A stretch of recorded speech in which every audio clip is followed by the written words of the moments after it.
A lot of patients are confused about why they have the symptoms that they have, and in fact, clinicians don't know why either.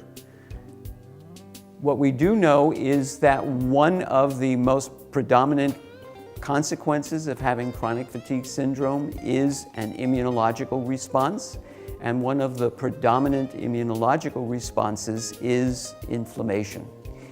If inflammation is present in the body, since the immune system is everywhere in the body, what will happen is that this inflammation can go anywhere and probably does go everywhere.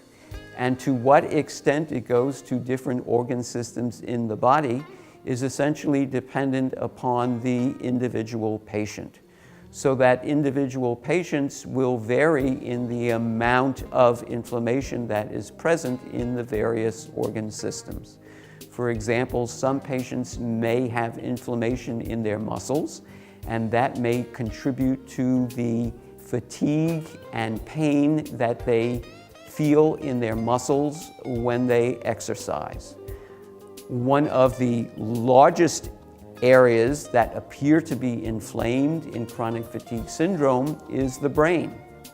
And there, not only can the tissues of the brain be inflamed in and of themselves, but what can happen is that the blood vessels that are in the brain may also be inflamed. Usually when tissues are inflamed, they usually swell. And if the tissue in the brain swells, then there will be problems getting oxygen into the brain and getting carbon dioxide out of the brain. And there are other metabolites that may accumulate in the brain that will have a more difficult time getting in and out of the tissues of the brain.